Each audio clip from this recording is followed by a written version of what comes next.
అందరికీ నమస్కారం. నేను స్వరూప పొట్లపల్లి. రాజ్ తరుణ్ కు షాక్ ఇచ్చిన పోలీసులు. లావణ్యతో 10 ఏళ్లు సహజీవనం చేసినట్టు నిర్ధారణ. ఆధారాలను కోర్టుకు సమర్పించిన పోలీసులు. ఇప్పటికే ఈ కేసులో ముందస్తు బెయిల్ పొందిన రాజ్ తరుణ్. టాలీవుడ్ యంగ్ హీరో రాజ్ తరుణ్ కు మరో బిగ్ షాక్ తగిలింది. హీరో రాజ్ తరుణ్ లావణ్య కేసులో పోలీసులు ఛార్జ్ షీట్ దాఖలు చేశారు. ఛార్జ్ షీట్ లో రాజ్ తరుణ్ ను నిందితుడుగా చేర్చారు. లావణ్య చెబుతున్న దాంట్లో వాస్తవాలు ఉన్నాయని, 10 ఏళ్ల పాటు లావణ్య, రాజ్ తరుణ్ ఒకే ఇంట్లో ఉన్నారని పోలీసులు పేర్కొన్నారు. లావణ్య ఇంటి వద్ద పోలీసులు సాక్ష్యాలు సేకరించారు. అయితే ఇప్పటికే ఈ కేసులో రాజ్ తరుణ్ ముందస్తు బెయిల్ తీసుకున్నాడు. గతంలో రాజ్ తరుణ్ పై లావణ్య లైంగిక ఆరోపణలు చేసింది.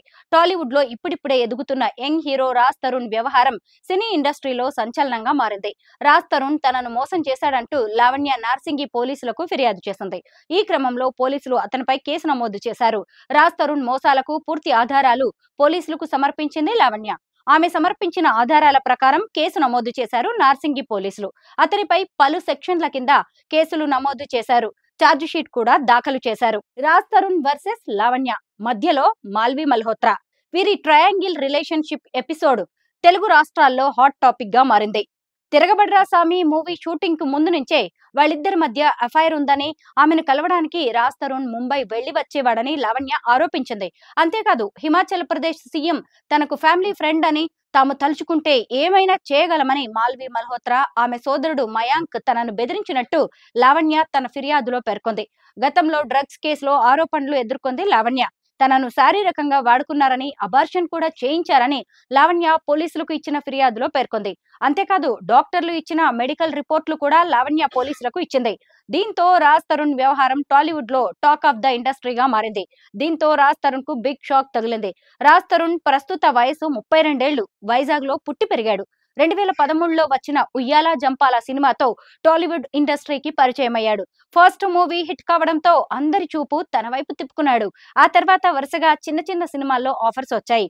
సినిమా చూపిస్తా మామా, కుమారి, 21F, అనుభవించు రాజా, కిట్టుగాడు ఉన్నాడు జాగ్రత్త వంటి పలు సినిమాల్లో నటించాడు రాజ్ తరుణ్.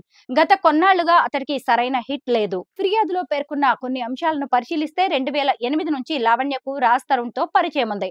కొన్నాళ్ల తర్వాత రాజ్ తరుణ్ లావణ్యకు 2010లో ప్రపోజ్ చేశాడు. 2014లోనే తనను పెళ్లి చేసుకుంటున్నట్టు లావణ్య ఎఫ్ఐఆర్ లో స్టేట్మెంట్ ఇచ్చింది. రాజ్ తరుణ్ కి ఇంట్లో ఆర్థిక పరిస్థితులు బాగోలేకపోతే తన కుటుంబమే 30 లక్షల రూపాయలు ఇచ్చిందని పేర్కొంది. 2016లో తాను గర్భం దాల్చినట్టు స్టేట్మెంట్ ఇచ్చింది. నటి మాల్వి పరిచయం అయ్యాక తనను పూర్తిగా దూరం పెట్టాడని రాజ్ తరుణ్ పై ఆరోపణలు చేసింది. దీంతో పోలీసులు రాజ్ తరుణ్ పై సెక్షన్ 420, 493, 506 కింద కేసును నమోదు చేశారు. ఈ కేసులో A1 గా రాజ్ తరుణ్, A2 గా మాల్వి, A3 గా మయాంకులు ఉన్నారు. ఉన్నత చదువుల కోసం విజయవాడ నుంచి హైదరాబాద్ కు వచ్చిన లావణ్య కోకాపేటలో ఉంటూ తనకు వచ్చిన మ్యూజిక్ ను పిల్లలకు నేర్పించేది. దాంతో పాటు సినిమాల్లో అవకాశాల కోసం ట్రై చేస్తూ ఉండేది.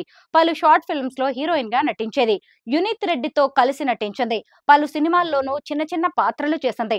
సినిమాల్లో ఛాన్సుల కోసం ప్రయత్నిస్తున్న క్రమంలోనే రాజ్ తరుణ్ కు లావణ్య పరిచయమైంది. అతనితో ప్రేమలో పడింది. జల్సాలకు అలవాటు పడిన లావణ్య యునిత్ రెడ్డితో పాటు ఇందిరతో కలిసి డ్రగ్స్ అమ్ముతున్నట్టు తేలింది. దీంతో డ్రగ్స్ కేసులో A11 గా లావణ్య పేరును చేర్చారు. ఆర్జే శేఖర్ భాష తనను రాజ్ తరుణ్ కి సన్నిహితుడని చెప్పుకుంటూ వివాదం మధ్యలో తలదూర్చాడు. అక్కడితో ఆగకుండా పలు డిబేట్లలో పాల్గొంటూ లావణ్యకు వ్యతిరేకంగా సెన్సేషనల్ కామెంట్స్ చేశాడు. రాజ్ తరుణ్ లావణ్యల మధ్య జరుగుతున్న గొడవ ఇంకా సద్దు మణగక ముందే బిగ్ బాస్ లోకి అడుగుపెట్టి షాక్ ఇచ్చాడు శేఖర్ భాష. ఈ నేపథ్యంలోనే శేఖర్ భాషకు బిగ్ ప్లాన్ కు సంబంధించిన బండారాన్ని బయటపెట్టి బిగ్ బాస్ ను ఇన్వాల్వ్ చేస్తూ షాకింగ్ కామెంట్స్ చేసింది లావణ్య. లావణ్య డ్రగ్స్ కు అడిక్ట్ అయిందని, ఆమెకు అసలు పిల్లలే పుట్టరంటూ లావణ్య గురించి షాకింగ్ కామెంట్స్ చేసి వార్తల్లో నిలిచారు శేఖర్ భాష. అప్పటిదాకా అసలు శేఖర్ భాష అనే ఆర్జే ఉన్నాడన్న విషయం చాలా మందికి తెలియదనే చెప్పాలి. కానీ ఎప్పుడైతే ఆయన రాజ్ తరుణ్ లావణ్య వివాదంలోకి వచ్చాడో ఒక్కసారిగా అందరికీ నోటెడ్ అయిపోయారు. ఎన్నో ట్విస్ట్లు, టర్న్లు. ఈ గొడవలో ఎంతో మంది పేర్లను బయటపెట్టడమే కాకుండా రాజ్ తరుణ్ తనకు మంచి స్నేహితుడని, ఆ అమ్మాయి అతన్ని టార్చర్ చేస్తోందని, అతనికి అండగా తాను నిలబడతానంటూ ముందుకొచ్చి లావణ్య చేతిలో లైవ్ లోనే చెప్పు దెబ్బలు కూడా తిన్నాడు. తనకు అలాగే అతను రాజ్ కు బాగా క్లోజ్ ఫ్రెండ్ కాబట్టి అంతగా పోరాడుతున్నానని అనుకున్నారు అందరూ. కానీ లావణ్య రీసెంట్ గా ఇచ్చిన ఓ ఇంటర్వ్యూలో అసలు విషయాన్ని బయటపెట్టింది. అతను బిగ్ బాస్ లో అడుగు పెట్టడానికి తనను పావులా వాడుకున్నాడని, ఈ పాపులారిటీ కోసమే తనపై అంత దారుణమైన ఆరోపణలు చేశాడంటూ శేఖర్ భాష బిగ్ బాస్ ప్లాన్ ను బయటపెట్టింది లావణ్య. శవాలపై చిల్లర ఏరుకోవడమే అంటూ అతను తన పట్ల వ్యవహరించిన తీరును గుర్తు చేస్తూ అసలు విషయాన్ని వెల్లడించింది. డ్రగ్స్ ప్రస్తావన రావడంతో కేసు పలు మలుపులు తిరిగింది. ఇదిలా ఉంటే మరోవైపు పోలీసులు దాఖలు చేసిన ఛార్జ్ షీట్ పై లావణ్య స్పందించింది. ధర్మమే గెలిచిందని, తమిద్దరం గుడిలో వివాహం చేసుకున్నామన్నారు. పోలీసుల ఛార్జ్ షీట్ పై ఆమె సంతోషం వ్యక్తం చేసింది. తమను విడగొట్టేందుకు కొందరు ప్రయత్నిస్తున్నారని లావణ్య ఆరోపించారు. అయితే తమ వివాహానికి సంబంధించిన ఫోటోలు కూడా తన వద్ద ఉన్నాయని, పెళ్లి చేసుకుని కాపురం చేశామని ఆమె వెల్లడించారు.